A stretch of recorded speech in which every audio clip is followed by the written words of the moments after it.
الحمد لله رب العالمين والصلاة والسلام على أشرف الأنبياء والمرسلين وعلى آله وصحبه أجمعين.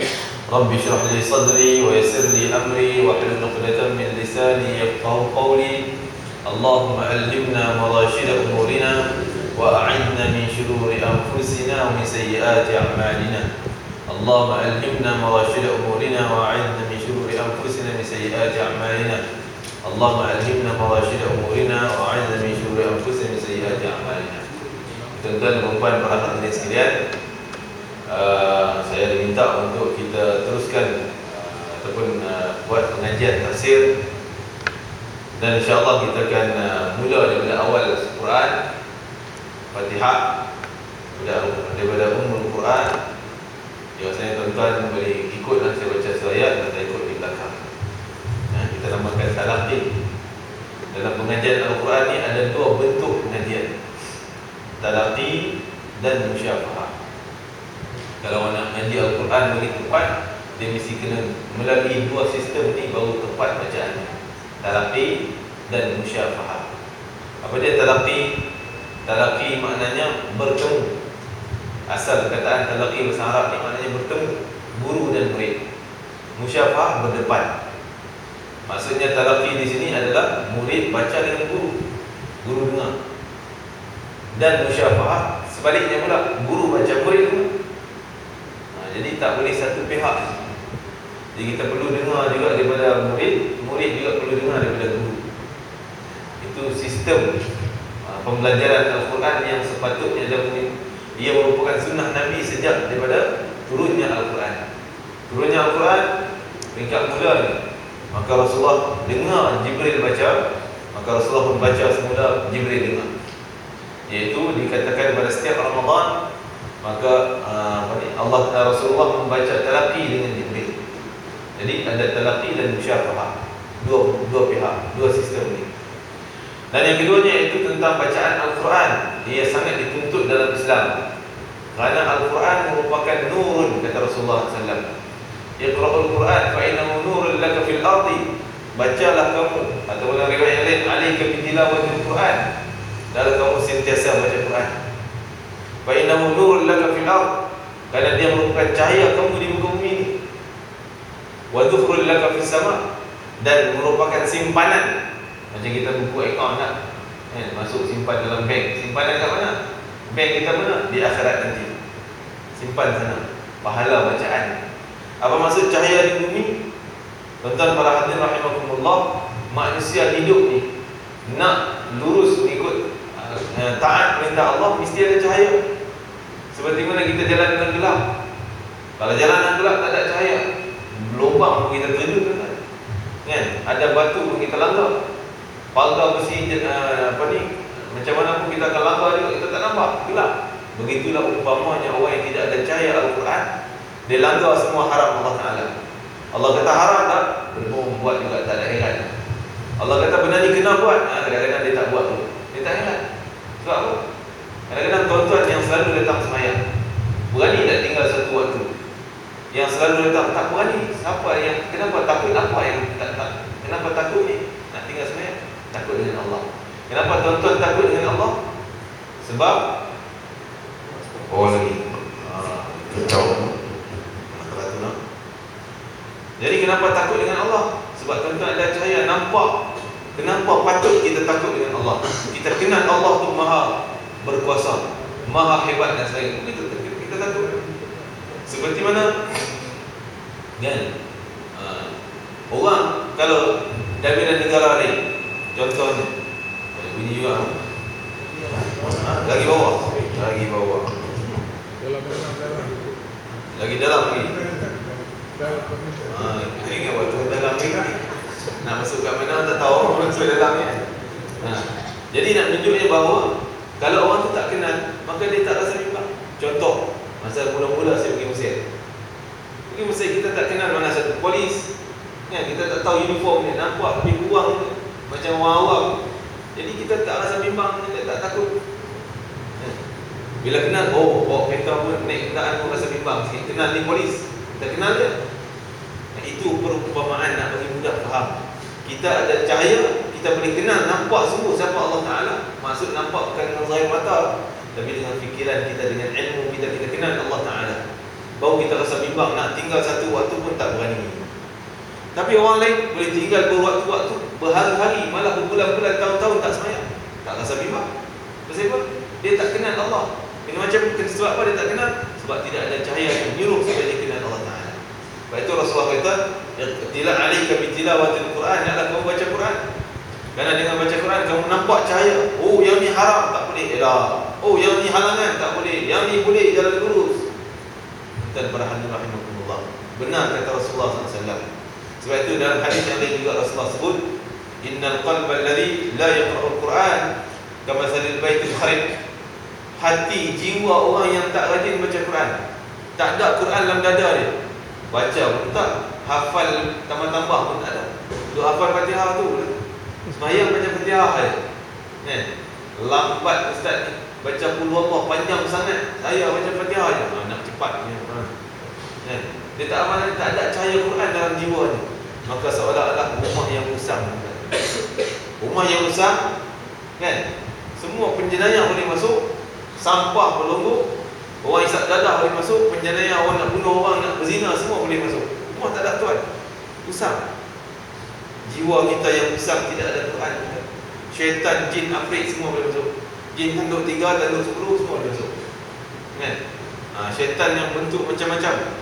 Syaitan yang kacau waktu kanak-kanak, syaitan yang kacau waktu dia semayang, syaitan yang kacau waktu dia nak makan, macam-macam. Kacau ketika dalam rumah, kacau ketika dia bersama dengan isteri. Sebab tu Rasulullah protect semua. Nak buat macam ni, baca doa ni, baca doa ni, baca doa ni, sehingga nak bersama dengan isteri pun ada doa. Kerana ada syaitan yang sedang menunggu waktu tu, nak masukkan racun, supaya racun tu sebati dengan janin nanti ni akan melahirkan anak yang telah diracuni oleh syaitan. Jadi protect dengan bacaan doa. Di para hadirin sekalian, syaitan macam-macam boleh masuk, boleh singgah masuk. Seperti mana rumah besar, menagih dadah boleh masuk, penjenayah boleh masuk, pencuri perompak boleh masuk, orang nak berzina boleh masuk, semua boleh. Tak ada tuan, besar. Kita masuk pembahasan kubur. Itulah umpamanya. Dan kata Rasulullah, jiwa orang yang tak tahu Quran, jiwa orang yang tak rajin baca Quran, dia akan kosong macam rumah yang besar. Na'udzubillah. Itu yang kita bimbang. Jadi sebab itulah Quran dengan orang Islam ni tak boleh pisah. Nama orang Islam mesti boleh baca Quran. Kalau tak boleh baca Quran ni, bimbang. Bukan kita kata tak Islam, tak. Tapi membahayakan akidah dia, membahayakan Islam dia, sehingga boleh merosakkan amal ibadah dia. Para hadirin rahimakumullah. Dan orang yang baca Quran juga kena perbetulkan bacaan Al-Quran. Itu juga dituntut, warattilil Qur'ana tartila, kata Allah Ta'ala dalam surah Muzammil. Baca betul-betul Quran. Belajar semua, sebut seperti mana kama unzil, kata Rasulullah. Iqra'ul Quran kama unzil. Baca Quran macam mana dia diturunkan. Jibril baca tu sebiji-sebiji bunyinya. Tuan-tuan kita, kalau orang ceramah, kan, ni cakap saya mungkin clear lah, tuan-tuan boleh dengar. Kalau cakap jaga wajahnya, jaga semua, apa ni macam kita pun tak faham. Ceramah apa macam tu. Begitu juga Quran. Baca Quran, jauh, tak ada nilai bacaan Al-Quran. Dibaca Quran biar tepat. Dan setiap huruf tuan ada hak dia akan tuntut. Dulu kau sebut bukan nama aku, kan? Contoh kita nama lain, Muhammad, contohnya dia sebut nama lain, dia tak punya. Begitu juga setiap huruf ni, setiap huruf tuan ada hak dia. Kita sebut qaf jadi kha contohnya. Apa tu? Ihdinas siratal mustaqim, khim. Oh, mustaqim, dia mustaqim. Jadi dia akan tuntut, engkau dulu bukan sebut aku, engkau dulu bukan baca surah Fatihah, engkau sebut benda lain, tak tepat, tak betul. Jadi para hadirin rahimakumullah, ini perlu didetailkan. Jangan kita pandang remeh benda ni. Maka kita kena perbetulkan setiap masa. Jadi itulah banyak lagi kalau kita nak datangkan tentang kelebihan-kelebihan Al-Quran. Kata Rasulullah, siapa yang baca satu huruf daripada Al-Quran, aku berikan 10 ganjaran pahala. Allah Ta'ala berikan 10 ganjaran pahala. Bukan aku masuk alif lam mim itu satu. Tak, alif itu satu, lam yang kedua, mim yang ketiga. Dah 3 lah. Seolah minimum 30 pahala yang dapat. Tetapi kata Sayyidina Ali karamallahu wajhah, dia kata siapa yang baca Al-Quran dalam sembahyang dia berdiri, satu huruf Allah bagi paling minimum, Allah bayar pahala untuk dia 100 kali ganda. Paling minimum, paling sikit takkan kurang dari 100. Bacaan Al-Quran dalam sembahyang berdiri tak sama dengan baca Al-Quran dalam sembahyang duduk.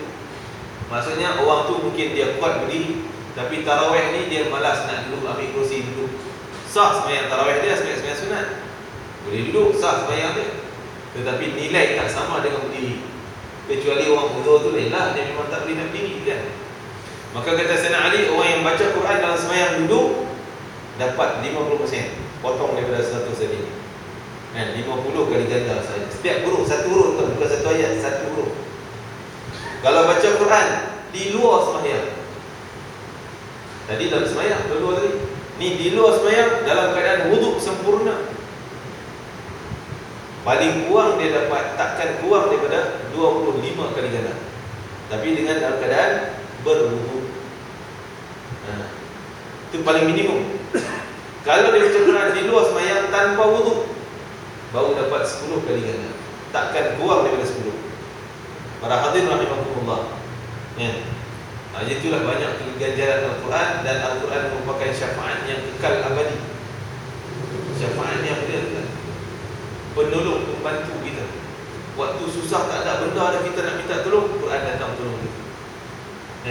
Bayangkan tuan-tuan, cerita saya lah, cerita pengalaman. Jadi satu ketika naik kereta, masuk tol highway lah, tak muncul, masuk tol. Masa masuk tu ambil tiket, ada tol yang ambil tiket dan keluar tu.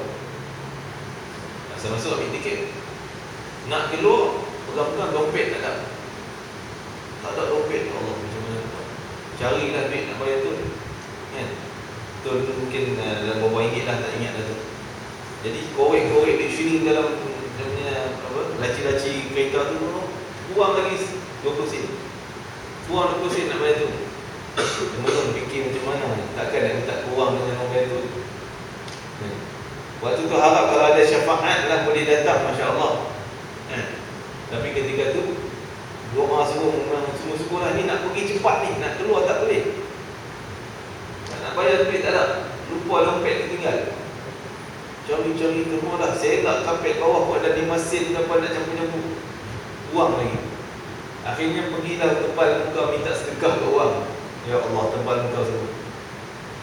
Ujung kita, dia pun tahulah kita ni bukan nak menipu dia sebagai sungguh-sungguh. Dia pun bagi, baru boleh keluar tu. Balik rumah ambil dompet tak, baru jalan. Jadi kita ketika tu, kalau tak ada bantuan macam tu, macam mana tuan? Begitulah keadaannya kita masuk dalam kubur. Siapa nak teman kita dalam kubur?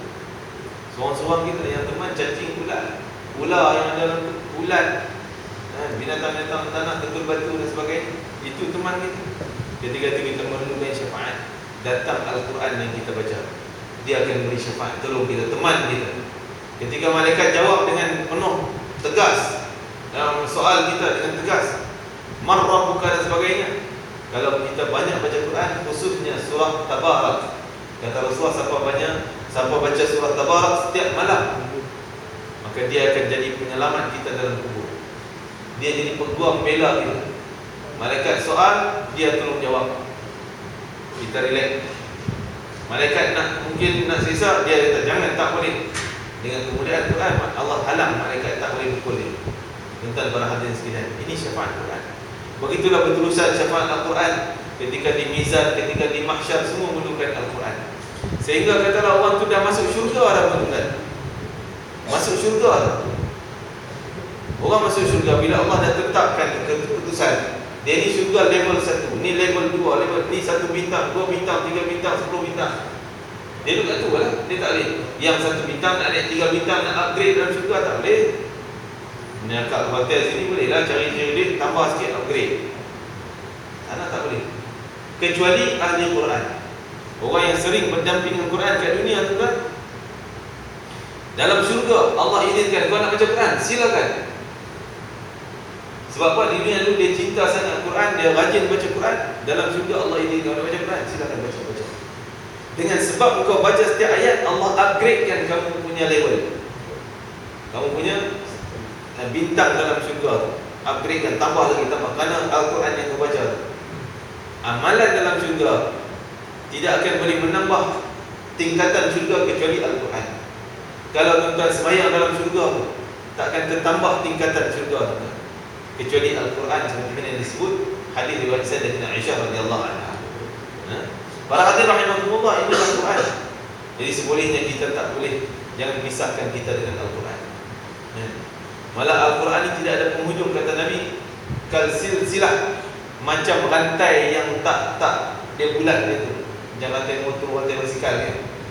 Kita kayuh dia tak akan putus. Maksudnya kejap ke atas, turun bawah, pergi belakang, pusing itu. Begitulah Quran. Jangan kata, oh saya dah khatam dah Ustaz, saya dah baca dah. Bila? Waktu khatam. Oh dia cerita waktu khatam. Khatam dulu masa umur 7 tahun dah khatam Quran.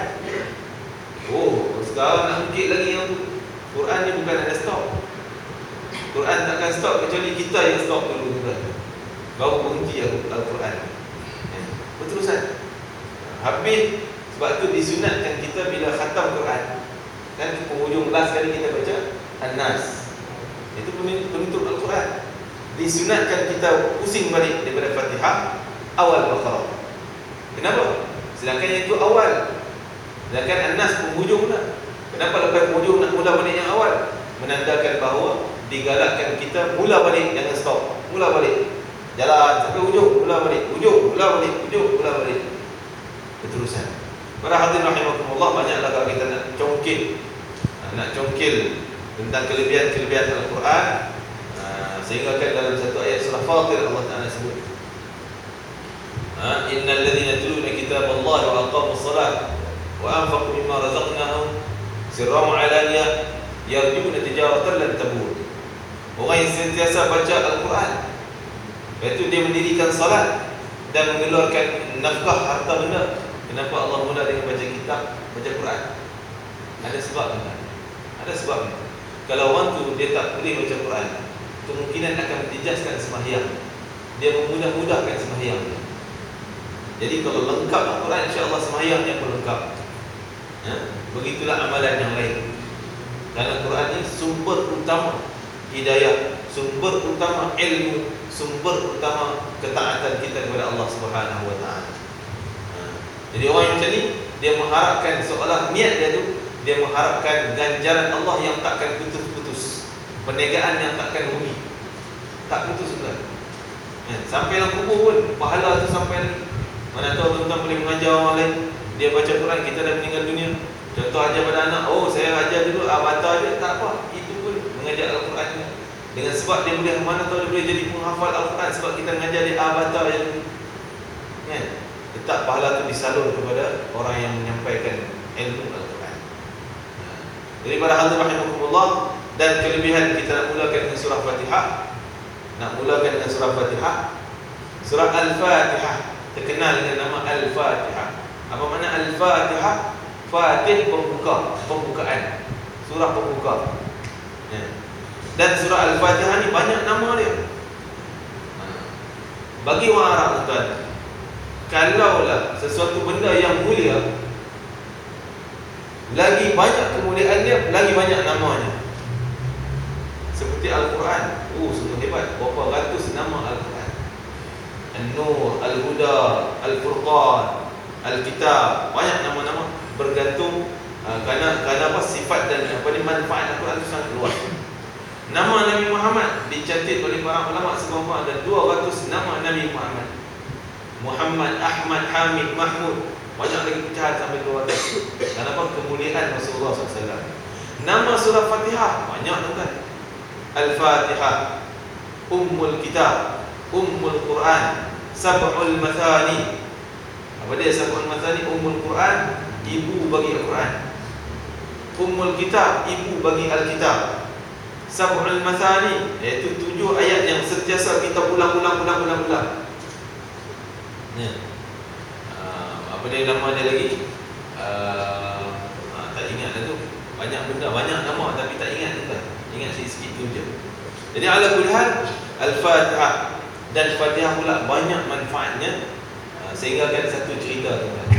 Di zaman Rasulullah SAW, nama seorang sahabat namanya Sa'ad bin Abi Waqqas radhiyallahu anhu. Dia pergi musafir. Dalam perjalanan balik, dia bermalamlah kat satu kampung. Kampung tu bukan orang Islam lagi.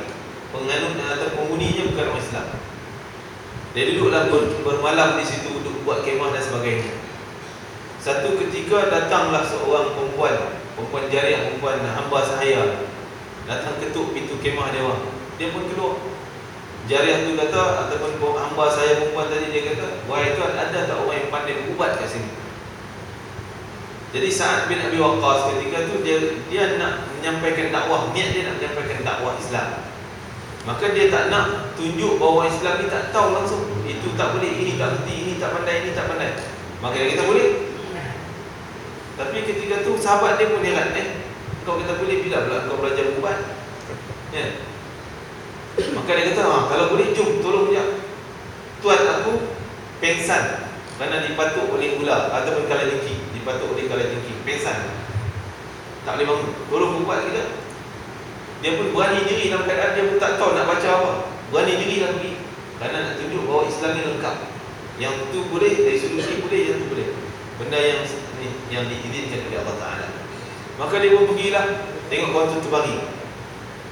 Dia pun fikir nak buat apa ni. Dia teringatlah baca Fatihah je. Dia baca Fatihah, doa pada Allah, ya Allah sembuhkan. Dia baca Fatihah sampai habis waladhdallin. Ustaz, itu dia pun ludah dengan elok dia. Tu dekat tempat kesan patukan tadi ni, kesan gigitan kalajengking. Maka terus dengan izin Allah Ta'ala, pesakit tu boleh bangun, jaga daripada pingsan, bangun dulu. Dia pun tanya, siapa buat ni dan sebagainya. Beritahulah simpulan ni. Tanya, kau dari mana? Kampung mana? Kami baru dia ceritalah tentang Islam ni. Kami datang daripada sekian Madinah, bandar Madinah, dan dalam perjalanan gini kami adalah penganut agama Islam, sembah kepada Allah, demikian. Maka tuan yang sakit tadi, yang sembuh tadi, dia gembira. Rupanya dia ni orang kaya. Dia ketua kampung. Maka dia kata, bagi jariah dia, ambil 30 ekor kambing hadiah kat dia. Dia tanya ada orang lebih kurang 20 orang, ambil 30 ekor kambing hadiah pada dia orang, ambil balik sebagai upah. Gembira kerana dia sembuh, seolah macam cabut buang penyakit dia. Kenapa dia baca Fatihah? Maka dia pun bimbang, 30 ekor kambing nak buat macam mana? Nak sembelih makan boleh tak? Halal ke tak ni? Tak berani lagi nak makan. Jom kita balik cepat-cepat. Tanya Nabi SAW, boleh tak ambil upah makan kambing ni? Kambing yang diberi upah ni boleh guna tak? Pergi tanya Nabi. Cerita pada Nabi daripada asal, daripada awal dia berubah baca Fatihah dia ni. Nabi pun kata, siapa yang dari mana kau belajar bahawa Fatihah itu merupakan penyembuh? Syafiah, salah satu nama Fatihah adalah Syafiah. Syafiah penyembuh. Macam mana kau boleh tahu bahawa Fatihah itu jadi penyembuh?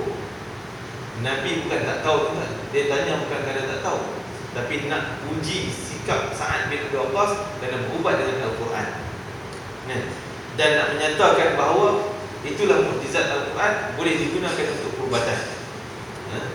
Macam mana kau boleh tahu bahawa Quran Fatihah itu boleh menjadi penyembuh? Maka saya kata, aku pun tak tahu, aku min hantam sembrono aja. Bahasa saya lah. Dan saya kata lah sembrono, tapi dia kata aku pun tak tahu, baca dia.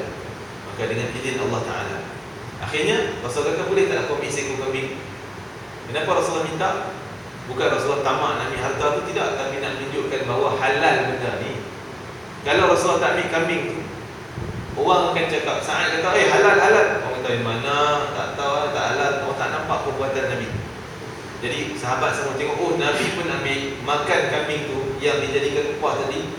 Maka menandakan bahawa boleh diambil upah atas perbuatan-perbuatan yang tidak diharapkan oleh Allah SWT.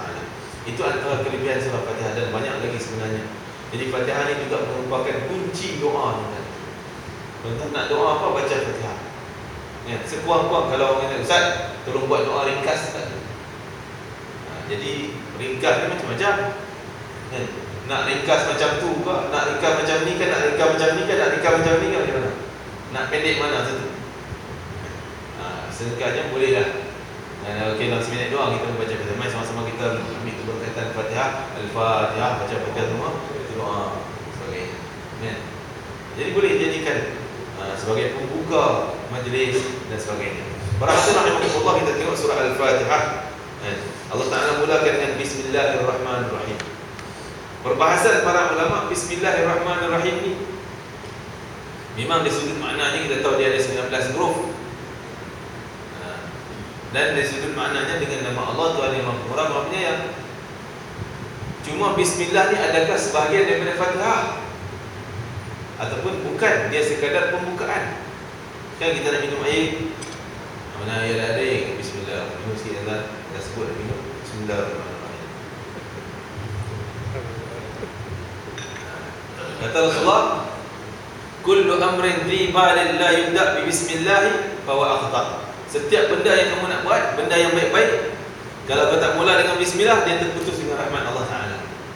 Nak minum tak baca bismillah, pakai gak, kenyang, hilang dahaga, tapi tak dapat rahmat Allah Ta'ala. Rugi tak?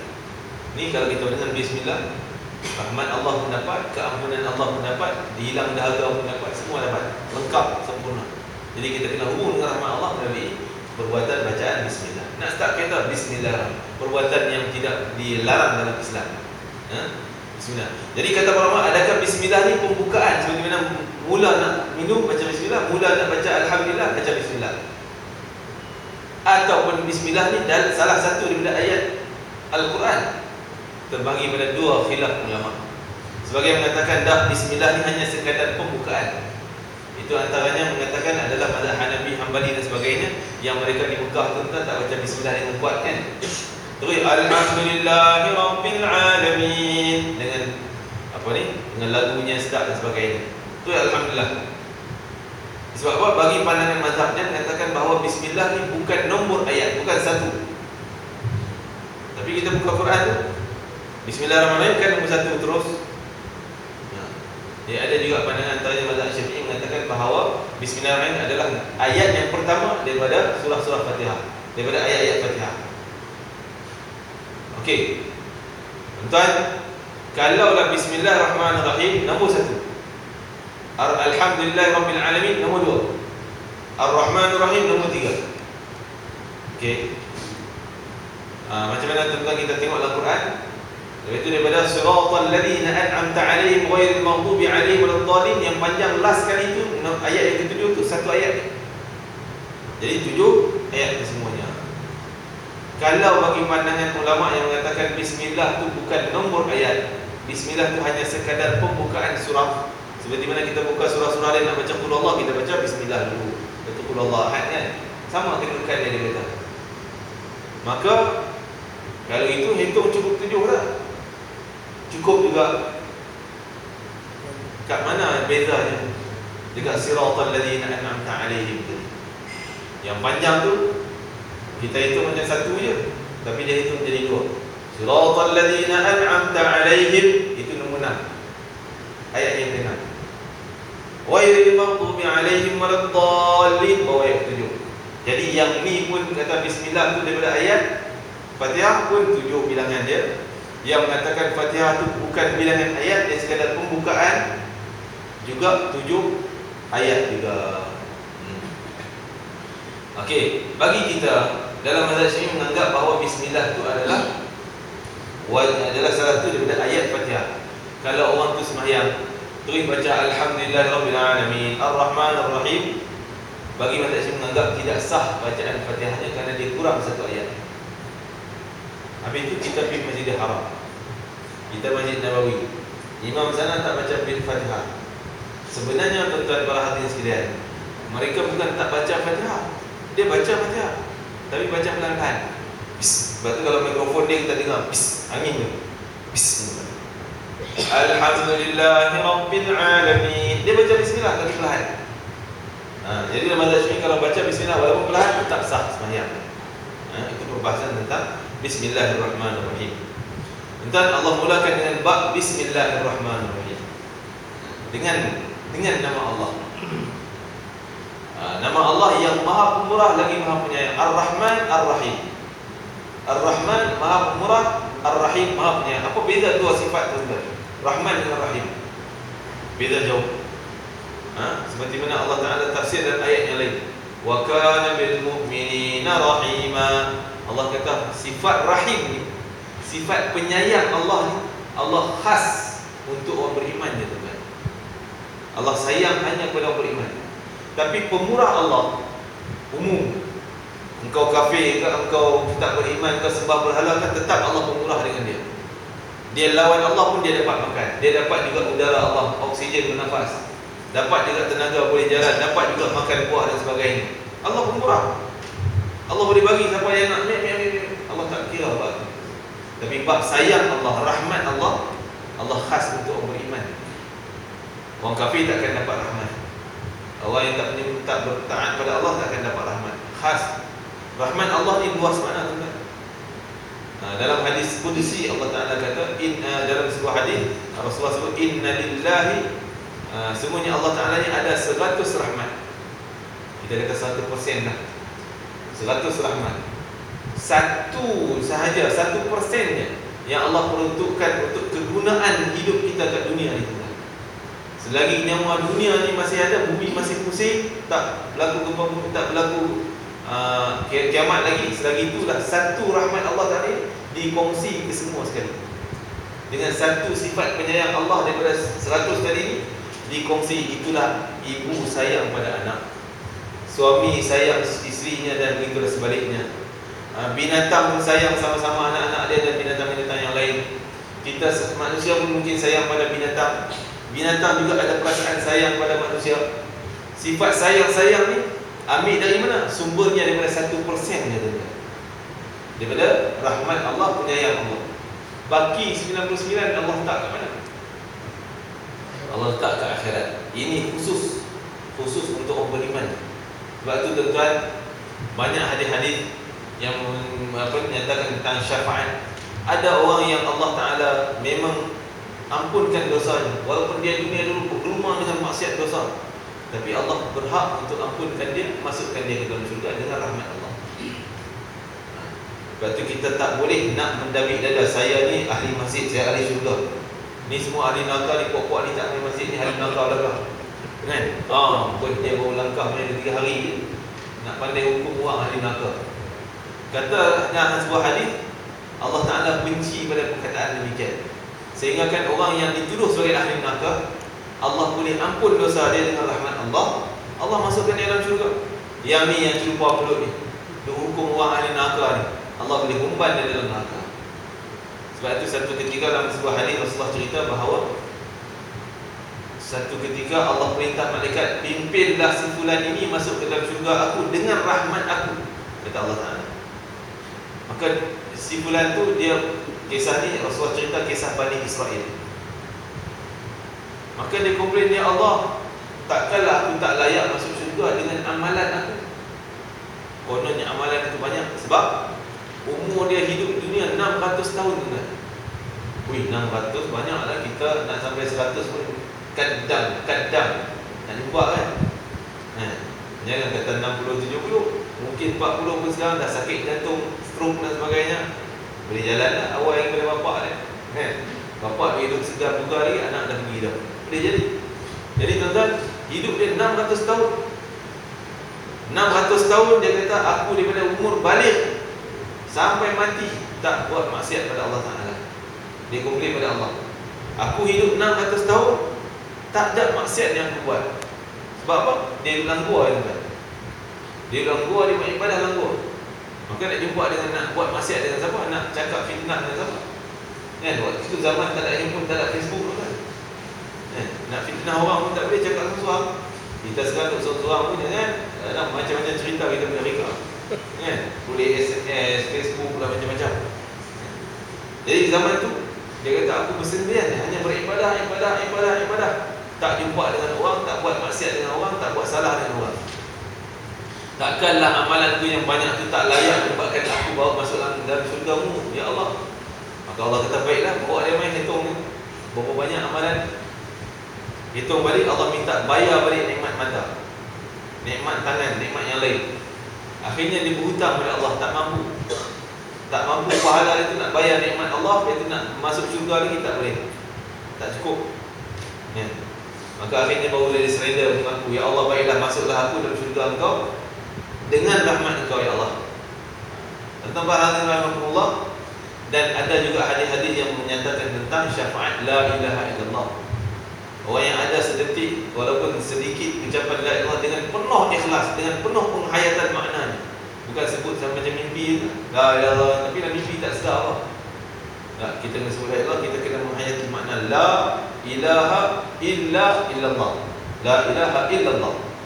Tahu maknanya, menghayati semua kebesaran Allah Taala, rasa semua kerdil kita dengan penuh keikhlasan pada Allah. Ini penyelamat kita dan malah Rasulullah sebut, siapa yang akhir hayatnya dia mengucap perkataan la ilaha illallah, wajib syurga. Rasulullah tak kata yang awalnya baik-baik dan sebagainya. Tak kira awal dia macam mana perjalanan hidup dia, tapi kalau penghujung dia tu, last perkataan yang keluar pada lidah dia sebelum dia mati, la ilaha illallah, wajib syurga. Kan? Itu senang lah, enjoy lah dulu. Nanti nak mati kita baca la ilaha illallah. Kan, hurailah dulu. Tuan-tuan, sebenarnya kata Nabi itu kita kena faham bahawa Rasulullah ini sebenarnya perbuatan kita itu akan menentukan cara kematian kita. Lifestyle kita tu akan menentukan cara kematian kita. Kalau kita hidup dengan tak peduli hukum Allah, kita tak peduli dengan kewajiban Allah, maka mati kita dalam keadaan su'il khatimah macam tu juga. Tapi kalau hidup kita pentingkan hukum Allah, yang ni tak boleh Allah murka, yang ni tak boleh Allah larang, yang ni haram, kita sungguh ambil berat semua tentang hukum Allah Ta'ala, maka insya-Allah kematian kita juga dengan husnul khatimah. Waktu itu kita boleh mengucap la ilaha illallah, Allah izinkan. Walaupun kata la ilaha illallah senang dia nak cakap, budak-budak pun boleh cakap. Kan? Senang, benda yang mudah. Orang yang bukan Islam pun boleh ucap la ilaha illallah, senang. Dia boleh tu. Maka tetapi tak mungkin benda tu mungkin waktu kematian ini mungkin dia tak mampu nak ucap. Semua bergantung pada cara hidup dia macam mana. Jadi orang yang boleh mengucap la ilaha illallah, maka tanda cara hidupnya itu diterima oleh Allah Taala, dosanya diampunkan oleh Allah Taala, maka dia ditempatkan tempat yang baik. Para hadirin rahimakumullah. Jadi nak ceritanya bahawa syurga dan segalanya adalah di tangan Allah Taala dan bergantung pada rahmat Allah Taala. Sebab itu kita tak boleh sewenang-wenang nak kata ahli ni ahli neraka, ni ahli, tak boleh, na'udzubillah. Itu bukan urusan kita tuan-tuan. Itu urusan Allah Taala.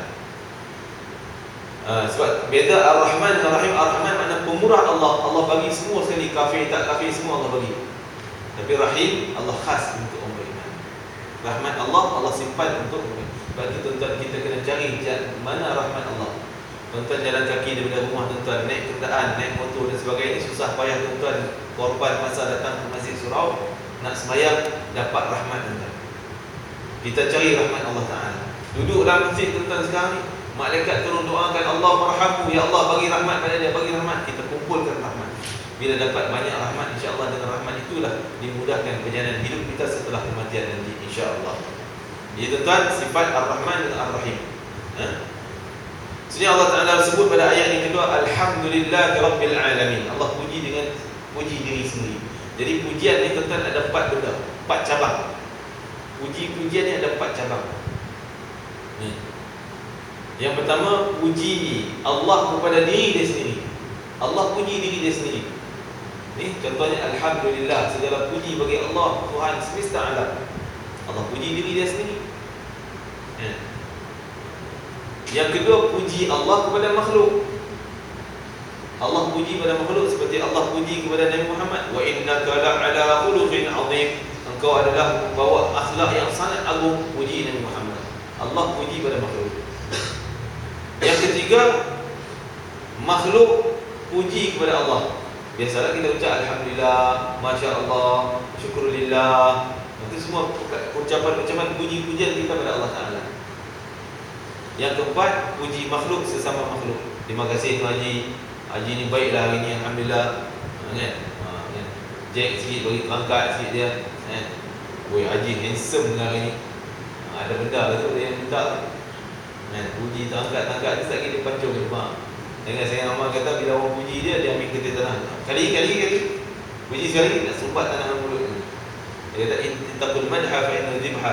Takutlah dengan orang puji-pujian kerana dia nak menyembelih kau. Kan orang nak puji, angkat lagi ke depan, mantap. Jadi bukanlah berarti puji ini diharam. Jadi pujian makhluk kepada makhluk ada yang bentuk haram, ada yang bentuk mesti, ada yang bentuk harus dan sebagainya lah. Contoh bentuk yang haram, kita puji tak kena pada tempat, kan? Sehingga dia merupakan pada Allah Ta'ala. Haji, Masya Allah, amal ibadah haji sempurna, hebat, cukup dah, tak payah nak belajar-belajar lagi, dah cukup dah. Tak payah masjid dah, sembahyang dah cukup lengkap. Apa nak belajar lagi? Puji tak kena tempat sehingga kau tu tak jadi belajar, kan? Tak datang lah dia. Pasal apa? Orang puji dia kata dia hebat, orang puji dia kata sembahyang dia cukup lengkap dah, padahal banyak kecacatan lagi.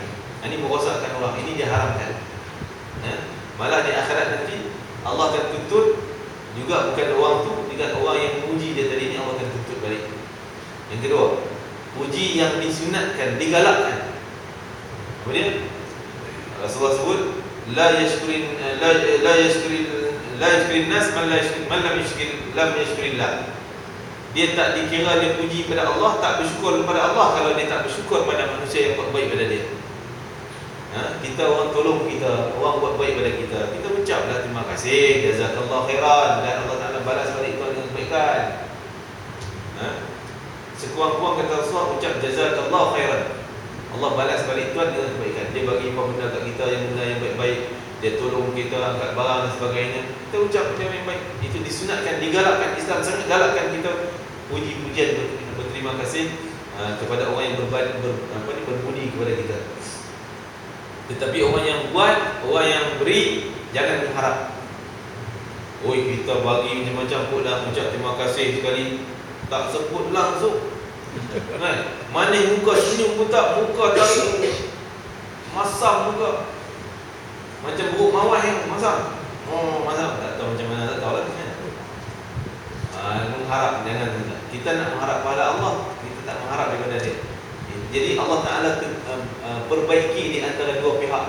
Pihak yang memberi, Allah kata jangan minta balasan, jangan mengharap balasan. Pihak yang menerima, kena ucap terima kasih, kena ucap jazakallah khairan, buat penghargaan pada dia. Malah digalakkan kita bagi semula hadiah. Contoh kalau dia bagi hadiah, kita bagi balik kepada dia. Menjadi sunnah Nabi SAW. Sehingga satu ketika Sayyidatina Asma binti Wakal. Asma ni anak Sayyidina Abu Bakar lah, kakak pada Aisyah. Bila dia hijrah di Madinah, satu ketika mak dia ni belum masuk Islam, isteri Abu Bakar ni belum masuk Islam, dan bisa terima pada Asma ni. Dalam keadaan dia musyrik lagi, dia datang ziarah Asma, datang ziarah anak dia. Maka dia bawa hadiah, sayang ke anak, dia bawa hadiah lah bagi kepada Asma. Jadi Asma ni confused, nak terima tak terima, nak guna tak guna, nak ambil tak ambil. Boleh ke nak ambil ni di muka orang Islam bagi ni? Dia pun letak dulu tepi, dia terus pergi cari Nabi, tanya pada Nabi, boleh tak guna manfaatkan buah yang dihadiahkan, makanan yang dihadiahkan dan sebagainya, benda-benda yang boleh, benda-benda yang dihadiahkan ni boleh terima tak? Nabi kata ambil, kan? Sehingga Allah Ta'ala turunkan ayat dalam surah Mumtahanah. Allah tidak melarang, la yanhaakumullahu 'anil ladzina lam yuqatilunakum fid din. Allah tak larang kamu berbaik-baik dengan orang bukan Islam yang tak lawan agama kamu, tak bermusuh dengan agama kamu, tak menghalau. Kalau dulu dah tak menghalau kamu keluar dari kota Mekah, dia tak buat kacau apa pun, cuma dia belum Islam, tak apa, layan dia dengan kebaikan. Maka Asma pun pulang balik cari benda lain, bagi hadiah semula pada mak dia, nak eratkan hubungan. Kata Rasulullah, tahadu tahabu, banyaklah kamu bagi hadiah, itu merupakan ikatan kasih sayang. Jadi para hadirin rahimakumullah, jadi puji-pujian pada orang disunatkan juga, digalakkan. Ada ketika yang digalakkan, ada ketika dilarang. Dan kita ni kena bijak nak puji orang. Ada orang yang dia macam budak-budak kan, budak-budak kita puji, dia boleh semayang, mayang dia main-main je. Dia kata, oh abang pandai semayang lah, adik pandai semayang lah, baguslah semayang macam ni, kan, baiklah jadi ahli syurga lah. Kita puji dia. Kenapa? Niat kita nak mendidik dia, dia lagi semangat. Ada orang yang macam tu, bila dengan puji dia bertambah semangat nak buat ibadah. Tapi ada orang pula bila puji habis, drop habis, kan, jatuh habis semangat nak buat ibadah dia rasa dia dah hebat. Kita kena bijak, jangan merosakkan seseorang dengan puji-pujian. Ya alhamdulillahirabbil alamin, segala puji bagi Allah. Bagi Allah tidak ada had yang untuk kita puji dengan. Kalau nak puji sekadar 1000 ke 2000 tak ada had. Sampai bila-bila malah kalau sepanjang hayat kita tak baca benda lain, hanya alhamdulillah, alhamdulillah, alhamdulillah, subhanallah tak baca, contohnya lah, kan? Maka itu juga masih tak cukup puji-pujian kita pada Allah yang selayak. Kerana Allah bagi pada kita lebih banyak daripada apa yang kita serah pada Allah Ta'ala dengan puji-pujian kita. Dan bersyukur pada Allah Ta'ala ni tak ada had yang tertentu. Malah syukur pada Allah bukan sekadar dengan lisan, tapi juga dengan perbuatan. Syukur pada Allah, puji pada Allah. Allah nak tahu kita puji Allah ataupun tidak, tengok perbuatan kita.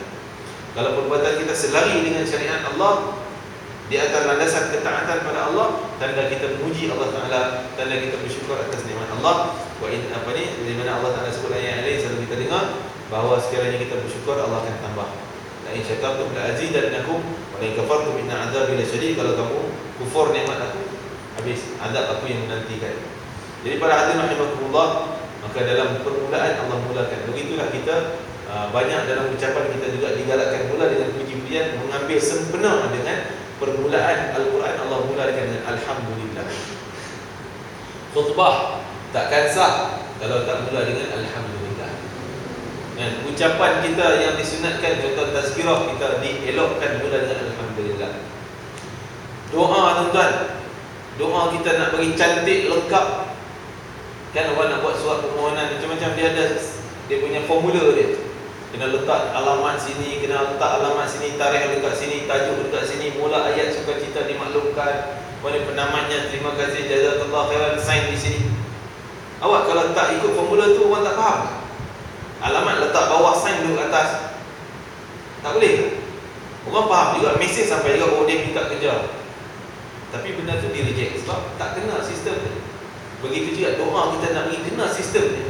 Letak mulakan dengan puji alhamdulillah, barulah salawat pada Nabi, lepas itu baru doa kita, salawat, dan akhirnya alhamdulillah juga. Baru cantik surat rasmi kita, permohonan kita pada Allah Ta'ala, kan? Diajarkan apa? Ambil intipati ataupun pengajaran yang juga daripada alhamdulillah. Surah Fatihah ni Allah mulakan dengan bismillah, Allah mulakan dengan alhamdulillah, puji-pujian. Dan ucapan alhamdulillah sangat besar ganjaran di sisi Allah Subhanahu Wa Ta'ala. Sehingga kan orang digambarkan bahawa ucapan tasbih, alhamdulillah dan sebagainya agar Allah tumbuhkan satu pohon yang besar dalam syurga, sehingga kan besarnya itu dikelilingi oleh kuda yang pantas berlari, memakan masa 500 tahun dengan sekadar ucapan subhanallah, alhamdulillah, la ilaha illallah, Allahu akbar. Jadi di situ ada alhamdulillah. Maka kita, dan kata Rasulullah dalam sebuah hadis, mafhumnya siapa yang makan makanan, selepas dapat makanan ataupun minuman, dia ucap alhamdulillah, maka Allah sayang dengan dia.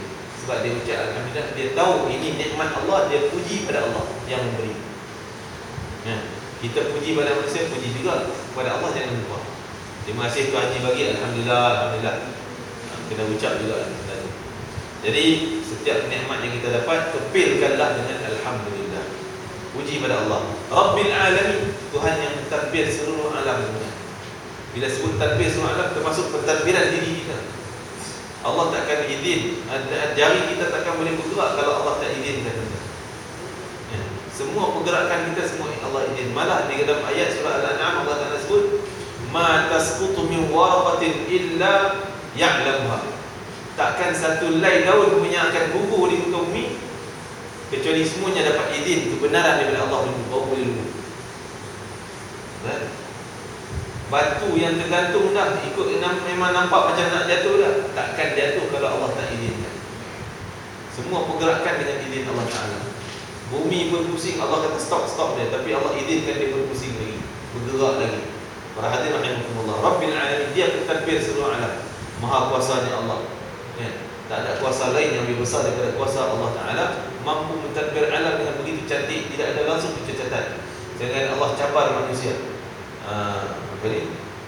Dalam surah Tabarak tu Allah cabar, farji'il basara karratain. Kamu carilah kecacatan Allah dalam ciptaan langit bumi. Cari mana salah Allah, mana silap Allah, mana cacat tak cukup. Cukuplah bumi ni pusing tuning, apa dia punya balancing tak cukup, kena tambah dia punya balancing dia. Tak ada. Semuanya cukup lengkap. Yang berlaku ke bumi tu macam Kejadian Allah tak lengkap tak? Bukan. Itu sebenarnya Allah nak bagi jadi macam tu. Bukan kejadian Allah tak lengkap. Tidak. Jadi sehingga Allah Ta'ala cabar, kamu kajilah berkali-kali, tengoklah berkali-kali, kaji, cari-cari semua kecacatan Allah. Di mana silap Allah cipta langit bumi, ada silap, ada salah. Maka takkan ada kecacatan Allah Ta'ala. Malah yang adanya kecacatan kita yang tak memahami ciptaan Allah Subhanahu Wa Ta'ala. Rabbil Alamin, Tuhan yang mentadbir seluruh alam. Seluruh alam ni. Bila sebut alam ni dah cukup luas dah. Tapi Allah sebut Rabbil Alamin, ada ya tu belakangnya, menandakan alam yang banyak. Berapa banyak alam kita ada? Banyak kan? Alam yang pertama, alam roh. Kita alam roh, Allah dah sebut dulu, kita pernah janji dengan Allah di alam roh. Man rabbuka alastu bi rabbikum? Qalu bala syahidina. Itu janjinya alam roh. Alam satu alam roh. Kita dah pernah hidup di alam roh. Semua manusia yang hidup di kaum ini semua pernah hidup di alam roh. Semua kita mengaku bahawa Tuhan kita adalah Allah. Lepas itu alam rahim ibu, dalam perut, roh dah masuk dalam tu, bergerak dalam tu. Alam yang kedua. Alam dunia, alam yang ketiga. Alam barzah yang keempat. Semua alam-alam ni tak sama tu. Lepas alam barzah, alam mahsyar pula. Mahsyar sehingga penghujung sekali syurga dan neraka. Alam yang kekal abadi. Jadi Allah mentadbir seluruh alam tu, Allah yang kontrol semua. Daripada alam roh, alam perut rahim ibu, alam dunia, alam barzah dalam kubur, alam mahsyar, alam semuanya Allah yang tadbir. Allah kontrol semua. Para hadirin, Rabbil Alamin, Tuhan yang mentadbir seluruh alam. Sebab tu Allah sebut dengan alamin. Tentu kalau ada ya ni belakang maknanya banyak. Contohnya kita ni seorang, kalau seorang Muslim, orang bahasa Arab ni, orang yang ngaji syarat tahulah. Kalau seorang Islam kita sebut Muslim. Kalau perempuan Muslimah, itu seorang perempuan, seorang lelaki. Muslim, seorang lelaki yang Muslim. Muslimah, seorang perempuan yang Muslim. Satu orang. Kalau ramai, kita tak sebut Muslim. 5 orang Muslim. Melayu kita cakap macam itulah. Tapi orang Arab kita sebut Muslimin.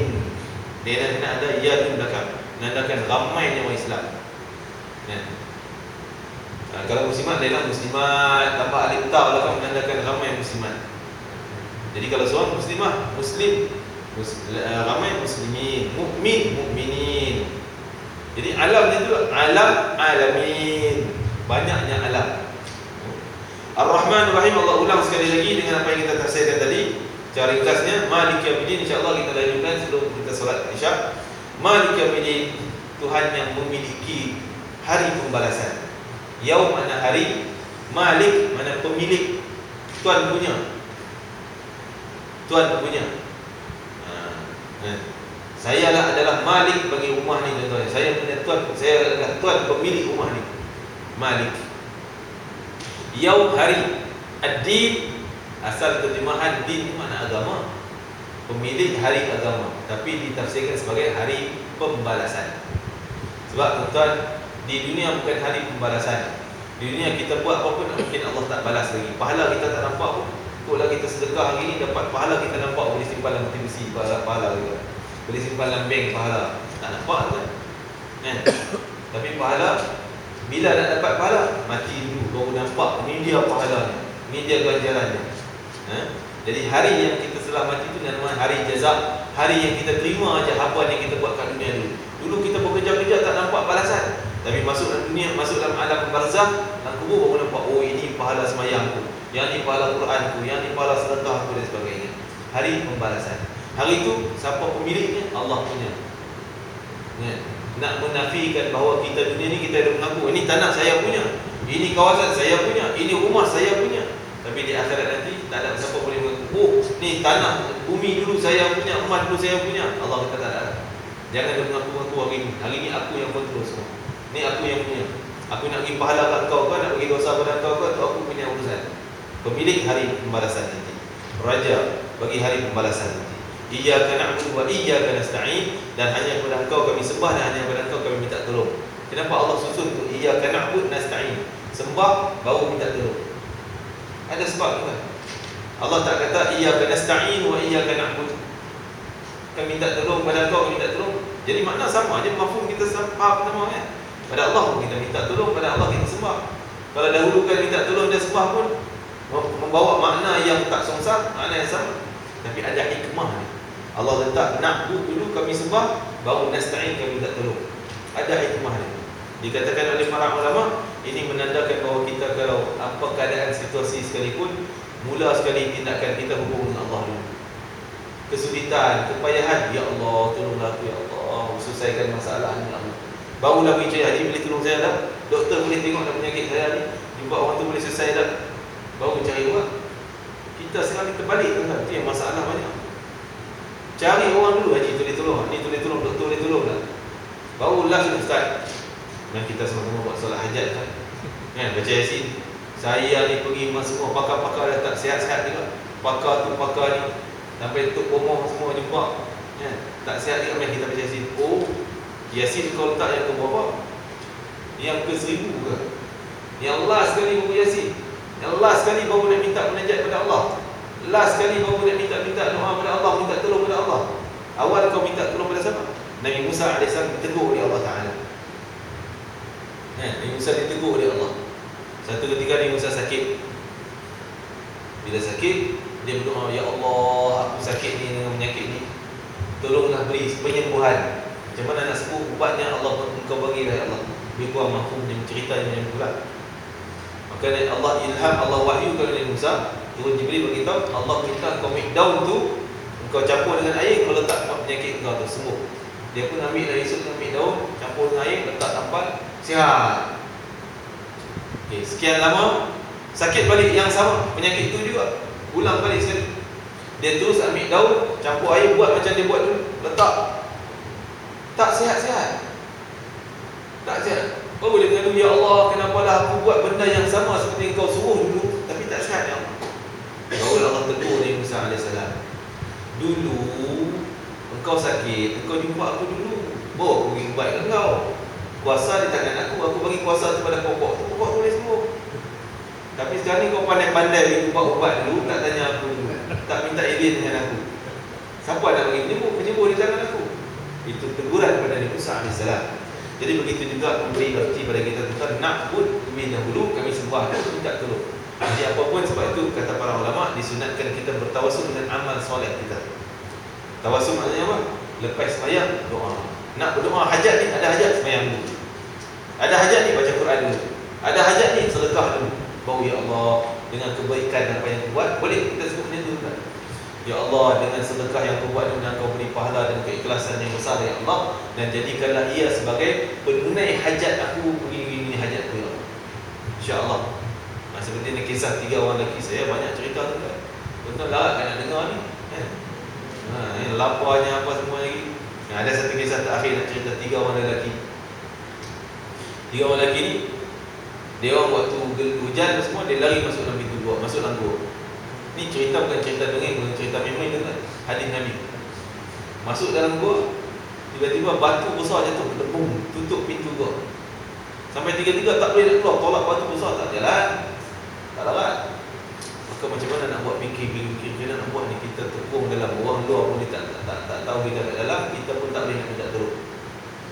Maka yang utama kita berdoa kepada Allah Ta'ala. Sepakat 3 orang yang baik-baik ni, orang saleh ni, sepakat mari kita doa kepada Allah. Yang betul doa.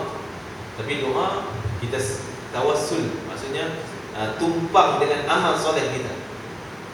Baik, semua berdoa 3-3. Salah seorang yang berdoa, ya Allah, aku dulu ada kebajikan yang aku buat ya Allah, iaitu aku dulu bos syarikat, namanya lah, dia tak sebutlah bos syarikat, maksudnya dia pemilik satu ladang kambing, ada pekerja-pekerja dia. Maka setiap hari pekerja tu selesai tugas, dia bayar upah terus. Dia tak tunggu sebulan kan. Selesai tu bayar upah terus. Tapi ada satu hari pekerja tu lepas kerja dia terus balik tak ambil upah ni. Upahnya seekor kambing. Dia tak ambil kambing, lepas tu upah dia tu. Maka besok aku tunggu dia tak datang, berbulan tak datang, makan tahun. Tapi selepas tahun dia datang. Bila datang, ya Allah, aku pulangkan balik upah dia yang setahun lepas. Tapi bukan seekor kambing, dah jadi puluhan ekor kambing. Sebab apa? Yang seekor tu membiak-biak, beranak-beranak dah jadi banyak. Aku pulangkan ke semua sekali, 100 sekali ni. Tak tahu puluh lah sebagainya, pulangkan balik. Sampai orang yang tu nak minta upah, dia kata, aku nak minta upah yang tahun lepas, aku nak minta. Dia kata tu, kambing kau satu wadi tu, tu kau punya upah. Kau janganlah hina aku, dia kata. Janganlah malukan aku minta upah yang seperti mana upah aku dulu seekor kambing. Ni kau nak main-main pula nak bagi berpuluh ekor kambing untuk aku. Dia kata tak, bukan aku main-main. Tapi kerana seekor tu biar dah setahun dah jadi macam tu, dah ambil lah kau. Kan? Itu orang mana dulu. Kita sekarang ni janganlah yang 10 tutup dapat satu je. 10 ekor tutup mungkin separuh boleh dapat balik. Na'udzubillah min dzalik. Jadi itu kebajikan yang aku buat, amanah yang aku buat, ya Allah, dengan amanah ini kau buka lah pintu gua ni, ya Allah, supaya kami boleh keluar. Dengan izin Allah pintu gua terbuka, tapi tak boleh lagi, takat tangan dia boleh keluar, kan? Yang lain tak boleh lagi. Yang kedua pula doa, ya Allah, aku dulu ni ada minat, cinta, sayang, suka pada seorang gadis yang mana ada talian keluarga, sepupu speed dia, kukunya. Dia minat perempuan tu, sampai aku nak kahwin, perempuan tu tak nak. Dia kata dekat sangat dan sebagainya. Tapi satu ketika perempuan tu berhajat, minta sedekah. Sebab dia tak ada makanan, dia minta duit, minta pinjam, minta hutang. Maka aku buat syarat pada dia. Boleh dengan syarat 1 malam. Tidur 1 malam dulu, kau boleh bagi. Tapi perempuan tu terdesak sangat, dia kata tak apalah, datang malam tu. Dia pun buka bajunya. Bila aku dah dekat dengan dia, ketika tu perempuan kata, wahai sepupu aku, takutlah kamu pada Allah. Allah melihat perbuatan jahat engkau, zina engkau sekarang. Maka terus aku bangun, aku tinggal perempuan tu, tak sentuh langsung. Dan upah tadi pun aku tak minta tuntut balik lah, tak minta bayar balik, ambil terus 100%. Ya Allah, kalau itu satu kebaikan untuk aku, takut pada engkau tinggalkan maksiat, dan aku tak tuntut balik dah bayarannya, sedekah aku terus kepada dia. Bukalah pintu gua ni. Hajat sebut hajat, bergerak sikit, dah bolehlah separuh badan, tak boleh keluar kepala lagi. Orang yang ketiga pula sebut, ya Allah, aku dulu ada 2 ibu bapa. Dia ada anak, ada isteri dan 2 ibu bapa. Dan ibunya ni setiap pagi, ibunya mengharap dia bawa balik waktu petang susu-susu untuk diberi minum. Satu hari petang tu dia lambat balik, mungkin hujan dan sebagainya, dah dapat susu dah, tapi lambat balik, tak boleh balik awal. Sampai malam dah baru sampai ke rumah. Sampai ke rumah, susu tu nak bagi pada mak dia. Mak dia tunggu dah tidur.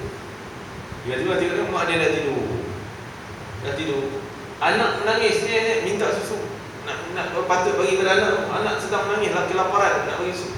Tapi aku tetap tak mendahulukan anak. Tunggu mak, tunggu ibu sampai dia jaga. Sampai dia bangun, ibu aku minum susu, barulah susu bakinya diberi pada anak-anak tadi ni. Berbakti kepada ibu sampai ke tahap maksimum macam tu tuan.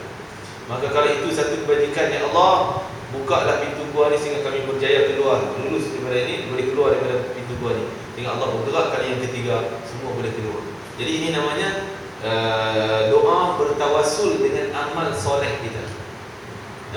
Doa bertawasul dengan amal soleh. Ambil, gunakan perantaraan amal soleh dengan sebab, dengan kebaikan. Jadi kita sembahyang hajat, sembahyang hajat, ya Allah, dengan keberkatan sembahyang hajat ni, tunailah hajat aku demikian. Ya Allah, dengan keberkatan Yasin, tunailah hajat demikian. Jadi Yasin untuk amal soleh kita. Jadi para hadirin rahimakumullah, begitu juga kita menutup majlis ilmu, digalakkan kita doa, sebab majlis ilmu kita adalah majlis yang baik. Maka kita bertawasul dengan amal soleh, iaitu bertawasul dengan majlis ilmu kita doa hajat kita, dan Allah Ta'ala kabulkan insya-Allah. Jadi para hadirin rahimakumullah, jadi kita baca maknalah doa lagi, ihdinas siratal mustaqim, tunjuklah kami jalan yang lurus, iaitu jalan yang engkau telah beri kejayaan, nikmat ke atas mereka.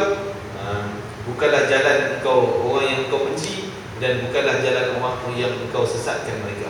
Siapa dia orang yang benci, siapa yang sesatkan mereka? Orang yang benci adalah orang Yahudi, dan orang yang sesat adalah orang Kristian.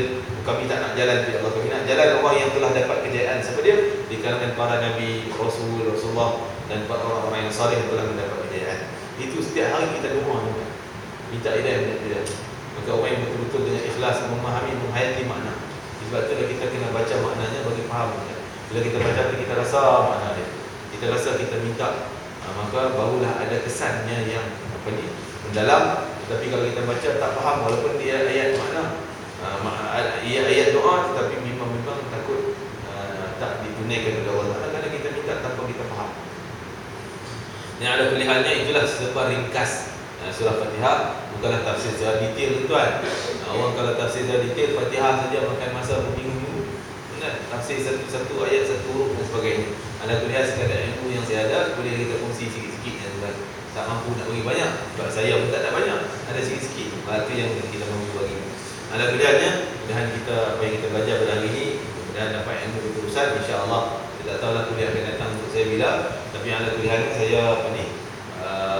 Ujung bulan ni 30 bulan saya akan bertolak untuk pergi menjaga ibadah haji. InsyaAllah saya mohon juga dengan keberkatan majlis ni, dengan kebaikan kita semua, mudah-mudahan Allah Ta'ala memudahkan urusan saya khususnya nak pergi haji, dan semua jemaah yang melaksanakan ibadah haji, dan Allah Ta'ala pelihara mereka dari semua keburukan, kejahatan, dan Allah Ta'ala luluskan amalan haji semuanya dengan haji yang mabrur. Amin ya rabbal alamin. Jadi mohon maaf dari segala-galanya, dan kita berdoa mudah-mudahan Allah Ta'ala memudahkan urusan kita semualah. Bukan khusus orang pergi haji, bukan tak pergi haji pun ada hajatnya, ada urusannya, mudah-mudahan Allah Ta'ala mudahkan semua, Allah Ta'ala tunaikan semua sekali, insya-Allah. Amin ya rabbal alamin. Bismillahirrahmanirrahim. Allah fa'alna ma 'allamtana wa 'allimna ma yanfa'una wa barik lana fi Allah barik lana fi hadzal yawm wa barik lana fi jam'ina hadha wa barik lana fi qira'atina hadhihi wa ja'al hujjatan lana la 'alaina bi rahmatika ya arhamar rahimin. اللهم اقض حوائجنا وتقبل منا نياتنا يا رب العالمين. اللهم ارزقنا حجا مبرورا وذنبا مغفورا وسعيا مشكورا وعبادة صالحة مقبولة يا رب العالمين. ربنا افتح بيننا وبين قومنا بالحق وانت خير الفاتحين. اللهم ارنا الحق حقا وارزقنا اتباعه وارنا الباطل باطلا وارزقنا اجتنابه. اللهم توفنا مسلمين حقنا بالصالحين. اللهم ارزقنا الشهادة في سبيلك. يسر لنا امورنا ولا تعسر علينا يا كريم. اللهم يا ميسر كل عسير يا جبر كل كثير يسر علينا كل عسير وتيسير العسير عليك يسير. يا ميسر كل عسير يا مسهل سهل يا ميسر يسر يا مسهل سهل سهل علينا كل عسير فإن التيسير عليك يسير يا أرحم الراحمين بجاه البشير النذير يا أكرم الأكرمين. ربنا آتنا في الدنيا حسنة وفي الآخرة حسنة وقنا عذاب النار. اللهم احفظنا من شر البليات والأذيات المؤذين ومن شر من خلق الله يا رب العالمين. يا الله إنك لا kami haji yang mabrur. Ampunkanlah dosa kami dengan keberkatan haji ya Allah. Tempatkanlah kami bersama dengan orang-orang yang saleh, terima amal mereka ya Allah. Ya Akramul Akramin, memudahkanlah segala urusan kami ya Allah. Tunaikanlah segala hajat dan permintaan kami ya Allah. Murahkanlah rezeki kami ya Allah. Lapangkanlah dada kami daripada kesulitan ya Allah. Leraikanlah kesulitan kami ya Allah. Masalah-masalah kami Kau memudahkanlah ya Allah ya Arhamar Rahimin. Ya Akramul Akramin, tunaikanlah kami dengan husnul khatimah. Jauhkanlah kami dari su'il khatimah. Rabbana atina fid dunya hasanah wa fil akhirati hasanah wa qina adzabannar. Wa sallallahu alaihi wa sallam